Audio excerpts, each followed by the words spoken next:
Hi, and welcome to this episode of Motivation Monday. I'm your host, Krisna from Social Change Coalition. We are a grassroots global justice project aimed at activating an agent of change mindset. I'm so excited today to have my beautiful friend Juanita here to join us in this really amazing time together. Not only is she an advocate and ally, but she's a dear soul family friend. So super excited to have her here today, and we are going to focus on exploring this space in what challenges do we experience as an activist? What challenges do we encounter? And also being a parent and trying to do the work for the people and not burn out. Yeah, Which super important. Krisna and I were having a conversation earlier about this, about how so many of us in our generation are just primed to burn out, period. And then adding on to that, doing work that either isn't paid or very low paid, and then but it's your passion, it's your drive. You want to help bring up all of the communities. And then not even being able to take care of your health and your mental health. We're losing people at the forefront to burnout. For sure. And it's interesting because when this conversation of compassion fatigue comes up, some people ask, well, what is that? I kind of know what compassion means. I kind of know what fatigue means. So together, what does that mean? And really, in a nutshell, it's something that somebody experiences that begins to activate some of the expressions that folks that have PTSD might. And it is a spectrum experience, so that might be kind of at the higher end of an experience where you're having reoccurring nightmares, or you're back in this place, much like what PTSD looks like. Or it could just be, I'm super stressed. I'm stressed. I can't even think. I don't even know why did I walk over here to this part of my house? It could be something like that. Go ahead. Even add on just completing simple tasks. Yeah. I feel I've been reading a lot of articles lately that just talk about people not even being able to drop off their mail at the post office because they're just completely burned out with these small tasks that build up when we're trying to work for the bigger picture. And then you have all these small tasks, to-do lists that you have to do just to function every day in life. Yeah. So Motivation Monday is really meant to cultivate that opportunity for us to explore what are our stories. And let's talk about our stories, and let's talk about how we can use that as a jumping off board to build some accessing of the strengths we have and ensure that we're taking care of ourselves so that compassion fatigue does not set in. So in honor of Women's History Month, I wanted to bring in this wonderful, beautiful spirit into this space to be a foundation for a conversation. And so we have a couple of calls of action this month related to honoring Women's History Month. And that one is specifically around thinking about gender norms, femininity and masculine energy, and how that represents itself in society, and how it could possibly be fostering a place for gender equality. And so I wanted to spring that up, and we could just talk about it. What do we think about gender norms? How does it affect our life? And what are some of the thoughts and ideas we have around stress, gender, aka somehow activating compassion fatigue? I think a really clear one comes up for me now. I'm sure you'll see spurts, if you haven't already, of a toddler running around. But I was very, very involved with producing shows, plays, fundraisers, cabarets for the queer and assault survivor community. And after having this little boy, I really had to pull out of that, because a lot of my activism now is in motherhood and raising a child who I want to be part of the fight and part of the solution to the things that we're working for. So it takes a lot of focus and intention and time. And I found myself burning out really hard, and it makes me really emotional right now, because it probably took me 6 months before I accepted it in myself to tell people that I couldn't continue producing shows in the same manner, that I needed to be in a support. Yes. I needed to be in more of a support role in the community and in different producing roles, that I couldn't be in leadership positions because I was completely burned out. Yeah. And it hurts because a couple of those shows have now gone under. And now I wasn't the sole producer of those shows. I was a co-producer. But a couple of those shows have gone under because they haven't been supported in the way that they needed. And maybe they would have gone up anywhere, transitioned a different way. But I just wasn't able to put as much resources of myself into it, because it really is, I wasn't getting paid for those things. So I did it because I loved it and because people needed those shared spaces. One was an all-women show, and another one is currently still running. It's for the queer community, survivor community, POC community. These are spaces that people need, and we talk to people after every show, and people say how magical these spaces are. So to pull out of that feels terrible, but at the same time, I can't function if I'm not taking care of myself. So I still carry a lot of guilt from some of those things. Yeah. And, interestingly, before we started our episode, we were talking and I was sharing about some of my intentions that I was crafting around the spring equinox and trying to access balance. Because I think doing the work, or if you embody the idea of an activist and you take that on as an identity indicator of yourself, you feel the need to be of service a lot in spaces. And so having balance, like, how do I keep doing that? Because that makes me feel really good. It fulfills me. It gives me a sense of purpose and direction, and it's intuitively aligned with what I want to contribute in this life. And also, I'm one person. And even though there might be a team, perhaps my plate is just a bit too full. And what does balance mean? And I personally have been really trying to work on this idea of balance, because lately I've been experiencing a lot of compassion fatigue as the Social Change Coalition expands and we are working in all these different ways.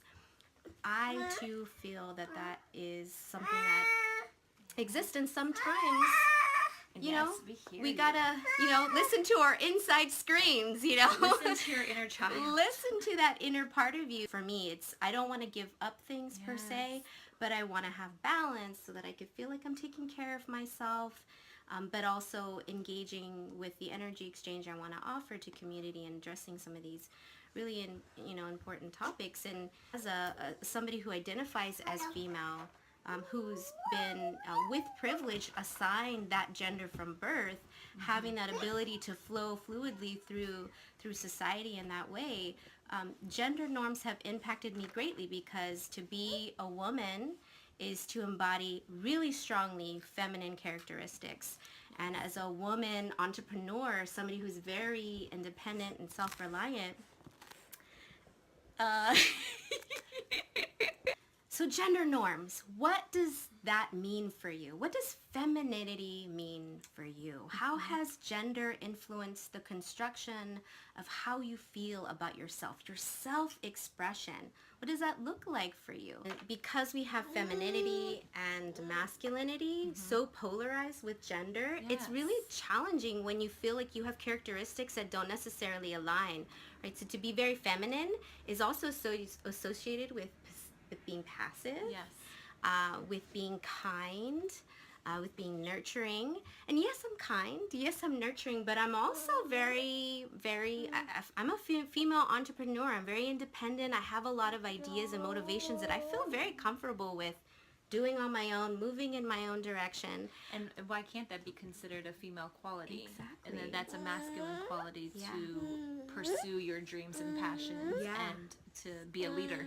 To be a leader. And it's such an interesting thing, because this gender norm that exists, and if unknowingly so, is passed through generations. So we have this intergenerational impact of gender. We can see then how there are challenges that people experience when they feel like they don't necessarily fit into that box. So well, then where do I fit in? Then I don't belong. So then we have feelings of lack of inclusion, which of course then makes it a social justice topic to explore. But beyond the fact that it's something that's unjust, this is an experience we internalize, and it really does affect our capacity to feel like we're a part of something.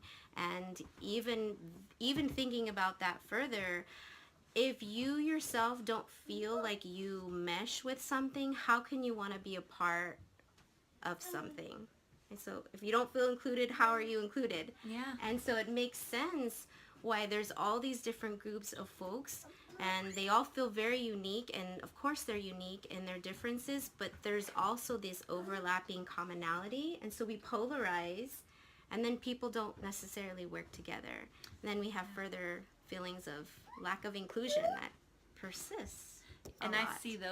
I see that happening in same gender identifying groups and multi gender identifying groups. Yeah. Is that people, this little baby loves our topic. Yeah. All right. And that's really hard, because then how do we figure out how to take care of ourselves or take care of each other when we're in these groups that we feel ostracized, but we're also supposed to work together at the same time. Exactly. And so it is beautiful that we're learning. I mean, we're living in a time right now where we're able to have these conversations and to have open hands in raising this new generation, because the most recent workshop I took with the professor of sexuality at UC Riverside was saying that every generation is getting queerer and queerer. And and that this current generation that's coming up after the millennials is the most queer generation, and they abhor being identified as female and male, and they are the ones that are really saying no more. And they're dressing non-binary or ambiguous, and just saying that I dress how I want to for me, not because I'm a male, not because I'm a female. And so I'm already seeing a lot of these social constructs dissolve right now from our younger generations. Even though the dinosaurs are really trying to hold on to some things, these younger kids are really pushing the limits. I know 2 elementary school kids that are trans. Yeah. Wow, that's so powerful. That makes me really feel super excited, and I'm trying to wrap around, if we're feeling based on our personal life experience, we're engaged in this topic, we're passionate about social justice and activism as it relates to gender equality, thinking about femininity and masculinity, what could we use as a resource to help ensure that we're continuing to participate and address possible compassion fatigue? I'm hearing we need to lean on this generation, that it's already an ingrained part of their value, and they're living it, they're breathing it, to take an opportunity to listen. That is mommy that's on there. Mommy, wow. That is mommy. Oh, one thing I did learn I really loved, speaking of this new generation, there's even some people are going by mix now instead of Mr. or Miss. MX period. MX. That's really cool. I love that. And something else I've been trying to engage in more is the idea of woman X. So with the X instead of the E, and to really kind of start thinking about this conversation of what is being a woman main, and so that it's more inclusive, I think is a really powerful way for us to talk about these topics, so that we really are expanding the idea of inclusion. We're just gonna hold the phone. Do you think the lighting is still good? I think it's getting a little dark. Yeah. Yeah. What should we do? You want to see what it looks like with the light? Yeah. You want to start? Oh, we were talking about femininity manifesting in different gender identities. Yeah. So can you be a feminine identifying male? And how does that look, and how is that accepted in our society? Yeah, for sure. And I'm curious if and how that could be communicated to those that identify as male or within that realm, so that they themselves can also reflect, right? What does that mean for them? And in areas that feel safe to do so, to reflect about oneself in that way and uncover hey, what do I feel? And what do I feel about this conversation? What are gender norms for me? Yeah, I'd also like to add in, and where are the safe spaces to have these conversations? Exactly. So this is great. Instagram has become a really beautiful place, in my experience, to connect with like-minded people and to have, TV like this and information like this. These are safe spaces. One of the places I performed at in North Carolina, we performed at the first gay club in North Carolina. And there's not many of them in North Carolina because so many people traveled from hours away just to come to this one night. Wow.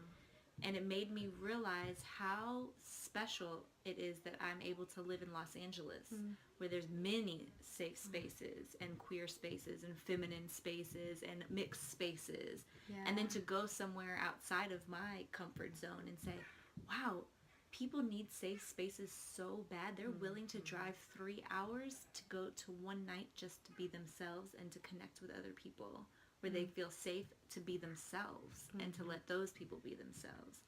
And I think that goes back to compassion fatigue too, because you think about these people have to go back to their regular lives 2-3 hours away wherever they came from and still advocate for themselves in communities that do not support them. Or feel like they can't advocate for themselves, Or feel and like then they you're can advocate. holding that in. Yeah. I mean, that's an interesting thing. So I'm thinking, how do gender norms affect different types of people? Where we live really then also affects that. And geographically, I'm thinking where I grew up, would be considered a very conservative part of California, and you don't necessarily see people expressing themselves fluidly when it comes to gender. There for sure is a polarization of those, and if you fall outside of that, oh, you live in the gay part of town. You're part of that community. So it's already kind of this polarizing of what you are and who you are, and what that means in terms of where you live. And I feel that living in Southern California very much, that the diversity and the opportunity for expressing oneself in that way there's so many more opportunities. How then does that affect somebody's capacity to engage in the work? I'm curious if people who feel like there are more spaces to feel included then would naturally have more resources, right? Less capacity to experience fatigue, more internal resources, external resources, to then be an activist. Whereas somebody else that might not have those resources, and someone else that is fearful for their livelihood, their life. Could I lose my job? Could I lose friends? Am I going to be ostracized from my community for speaking up? It's interesting. I actually just watched, I'm late, but I just watched Ellen's stand-up Relatable.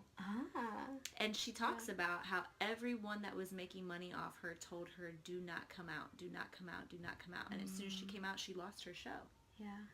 And and that's celebrity status. Imagine somebody that is just is at the local bakery and just wants to be able to be the gender they identify as, or the multiple gender. I think that's something that I would like us to speak on too, is that do I only have to identify as female? And then that's where non-binary comes in, but I don't necessarily identify with anything, but I feel like I can identify with both my femininity and my masculinity. Yeah. And I would so love a day like in the idea of utopia where we didn't feel the need to have such strong rules around that. So we created the concept of gender. If we're thinking about it from a developmental perspective of how humans develop, it makes sense that we want to create categories. We can access information quicker. It makes sense that we create shortcuts so we communicate. There's a sense of understanding amongst a group of people. It totally makes sense for us to do that.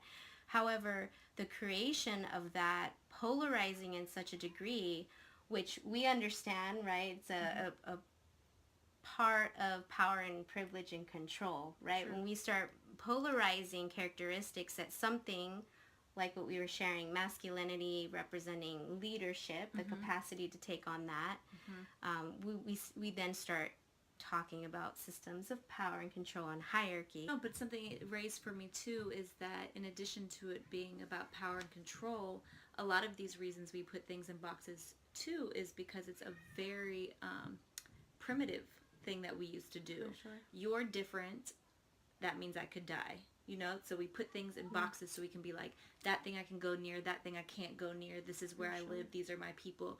So it's interesting how it became this very primitive thing and then it became this very privileged thing. And that so much of our human minds are still very primitive that we actually have to work hard ourselves to say, okay, these are different than me, but that doesn't necessarily mean that we can't coexist, Right. or that difference might be a part of me, but because of my upbringing, where I was raised by, who I was raised by, that I haven't been able to see that this is actually a part of me. And when we're able to be in these safe spaces together, we can start seeing our identity in other people. And I think that's such a beautiful thing too, because we get to experience and say, wow, I didn't know that about myself. But you just brought that up to me. I'm seeing that beautiful feminine in you. I've never identified as feminine. Yeah. And now I'm able to say like, oh, well, actually, I might be feminine because that part of your femininity is something I identify with. Yeah. And then maybe we start looking at gender more as a spectrum versus these hard, drawn out lines of being LGBTQIA or straight. Right.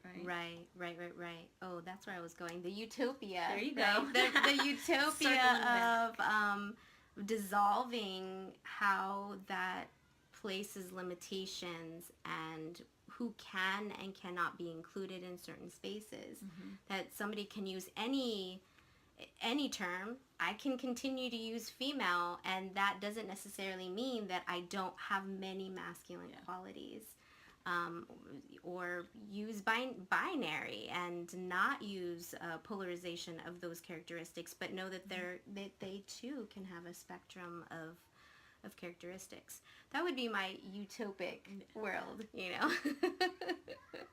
And who knows where we'll be with these future generations. And you know, I wonder too, as we're getting queer and queer with each generation, is it necessarily we're becoming more queer, or is it because people now feel more open to say who they are, or they're more open to saying, I'm not sure, but I'm interested.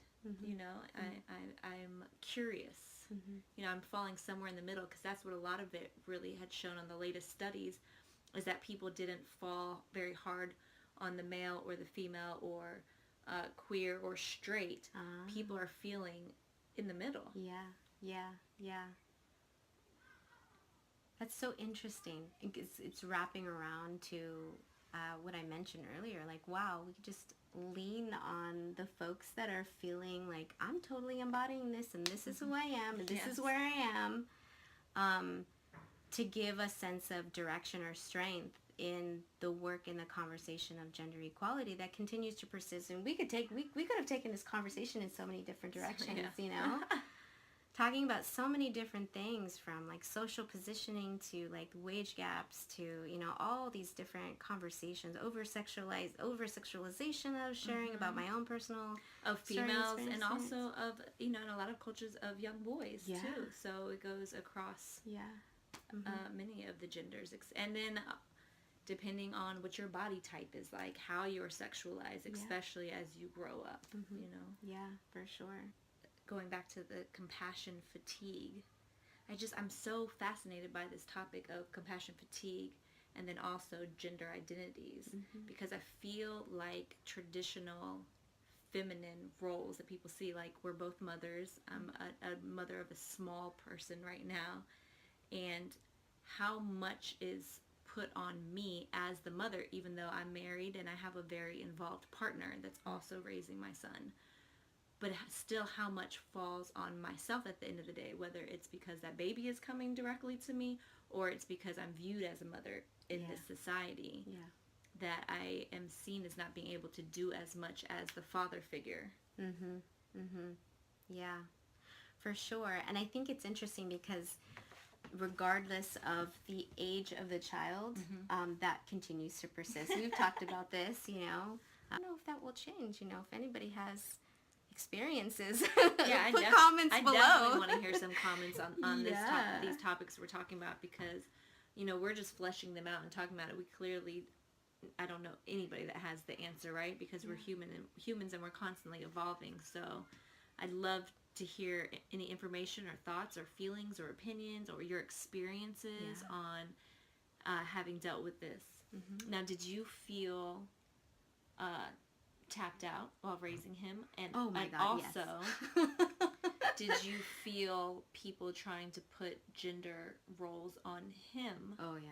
as a child? Especially, we're becoming more liberal in this current generation, but you had him in the mid-late 90s, so we weren't here yet. Yeah, exactly. And we're still pushing forward. So much. And a lot of that had to do with his activity level, because my particular temperament is very kind of laid back and a little bit more passive than being very active. And so, we would read books and color and do art and do all these kinds of things. And I got a lot of pressure from folks that he's a boy and he's supposed to be outside with the basketball or the football or something like that, and that I was making him too soft or too much of a girl. I got told that a lot. I'm getting told these things now, too. Go, girl. I'm saying, and, at the time as a teen parent, that's a lot of influence. It's a lot of feeling of pressuring. It definitely felt counterintuitive of what I was naturally feeling. Like, I was just following the lead of what he was interested in. If he wanted to go outside, I would have been more than happy to go outside. I didn't necessarily encourage that because that wasn't of my interest, but I got a lot of slack from people around that. I wasn't socializing him to be a male, and, Well, so let me ask you this. So staying inside and outside the gender norms, had he said, "Mom, I really want to play basketball," would that have been something, versus the outside influence saying he should be doing this because he's a boy? If he was content doing these soft activities with you, but then one day said, "Mom, I would really like to play basketball, soccer, whatever," is that something you would have been like, cool? Yeah, for sure. He, when he was in 5th grade, got really interested in soccer. So we did the whole soccer thing for a year, and eventually he decided he didn't like it as much. He'd rather, learn how to play a violin. So, that was just his own and that's direction. What I think is so beautiful. So I'm in this space right now with him where it's really like I'm letting him take the lead, and I think that is how we can break out of some of these gender norms, is saying, like, I'm not going to put him in basketball just because he's a boy. Exactly. But I'm following his lead. Krisna did the most beautiful, amazing thing today before we started recording, where my son just wanted to throw things. He had a lot of energy, and she said, he seems that he needs to express his energy somehow. Let's just get him a ball.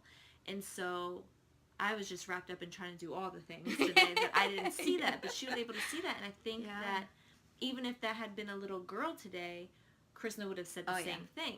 They're having some feelings of needing to express energy. How can we give them something to express that energy? And I think that is how, as parents or people, humans, because I very firmly believe that we are all responsible for our future generations that are coming up. I really believe that it takes a village, and I think all of us, regardless if you want to birth children, raise children, or not, that we're still responsible if we want to be part of the change that's happening in the world. And so not dictating what our children do based on their genitalia, because that's different than gender, but based on what is their temperament. What is it that they're into? Oh, they really like coloring. Oh, they like dressing up. They like throwing a ball. Cool, let's follow that until they say, I'm over it, which will happen a lot in childhood, by the way. Yes, totally. It happens a lot in adulthood, too, which we've talked about recently, too. Yes. You can actually change your mind, because I think when we don't follow that, or outside influences tell us who we're supposed to be, what we're supposed to be doing, we get into adulthood, and we were discussing this earlier, where we start second guessing our own choices. We say we want to do something, and then we say, wait, do I really want to do that? I think I want to do it. I should be doing it. People think I'm good at it. And you have all this other dialogue in your head, and you may have a red flag or two, but you kind of squash them down because you haven't heard your own voice in a long time. You've had so many shoulds placed on you, and a lot of them, I feel, come from gender expectations. Yeah, that's so true. Yeah, and it's so true for any gender expression. Yes. You know, whatever your gender expression is, there's so much external social expectation as to what you're supposed to be doing and how you're supposed to be expressing yourself. That's so true. And as you were sharing about taking a village, I had this thought, because, you know, this is a virtual expression of ideas and thoughts. And so virtually we have a family, and that family can be very exclusionary or very inclusionary. And so thinking about how we're using our wonderful, you know, amazing technology that us as humans, we created this space. And how do we use this space to offer more opportunities for us to be fostering all the things you just mentioned? That you could be, yes, face-to-face, being like this mentor type of relationship with a young human being. But you could also be a virtual person in the life of someone. And especially the way folks be using, you know, social media now. Yes. It really is a really huge part of the way that we are socialized about who we are and what we are and what that means. And I'm just thinking about that for those of us that are engaged in the work of activism and social justice spaces. Think about how you're utilizing that space, if you are utilizing that space, and how you're crafting opportunities to dismantle some of the norms that engage in creating unjust practices or unjust behaviors or belief systems, and how we move towards creating more inclusionary ones through the realm of these spaces. It can be challenging, but it's so important because there's so much influence that are happening now with these young folks that are, I mean, I'm on social media a lot myself, but I'm just thinking about young folks that are, young folks that are younger than us. Not that I'm old. I'm going to be young too. We both have 21-year-olds. Yeah. So, I mean, just thinking about that is really, I learn a lot from my son. I learn a lot from him. The way that generation uses technology in their daily life. And I'll say, and I've learned a lot from my daughter who's 21 about how much anxiety that social media provides for her. What to post, when to post, who's going to like this. And it's been really hard for her to kind of cultivate or craft her own voice of what she wants to post. You know, what is this social media supposed to be about for her? What's this experience? Who does she want to connect to? And I didn't even realize how much thought process, you know, for us when it first started was just a means of staying in contact. Then it was a mean for staying in touch. And now it's become, who do I want my public persona to be? And to see how much anxiety that this causes young people, and where they don't even post because they don't know what to post. And then it's kind of, they're not even sharing themselves because they don't know how or what to share. And that's very concerning for me. And one thing I wanted to say too is, when we're talking about the village, is a fact that I just learned recently, was that all of us, each single person, will affect tens of thousands of people in their lifetime. So how do you want to affect another person? You know? That's so powerful. You know, that's so powerful. And that was supposed to piggyback off the social media thing about, if you are utilizing this space, people are seeing you, people you know, people you don't know, and how do you want to affect people? You know, thinking about it that way, especially if you do identify as an activist or advocate, ally. Sure. Yeah. And I was just even thinking about the term I brought up earlier, right? The woman with the X. Yes. I was having this conversation with my son, and he asked me, is that offensive to women? Like, would women find that offensive? If you're identifying as a woman, would you be offended if we use this term to kind of like broaden it out? And I sat and I thought about that, and perhaps some people who identify as a female or as a woman might. But I personally don't, and I don't because I want to dismantle the norm of being a woman to represent only these certain types of characteristics. And so I think in the conversation of gender equality, it's not just a male conversation or talking about masculine energy and all these other things related to patriarchy or domination, privilege, and power, and those types of systems. Females also need to talk about this because females also participate in perpetuating patriarchal value systems. Girl. So this is a conversation for all of us. It's not pointing fingers or placing judgment on anyone, but it is just the acknowledgement that these things exist when we are engaging and participating in things like that. So when we just assume you really must like pink, or I'm just using some random generalizing I know. things. They just ring so true. But yeah, things of that nature, or same thing, for males, or passing the check to a male and not the female, even if they're just friends, having dinner. All these kinds of things are really important in the conversations. How should we close? Remember, you affect tens of thousands of people throughout your lifetime, and just every day. Everybody you come into contact with, you have an opportunity to affect their day.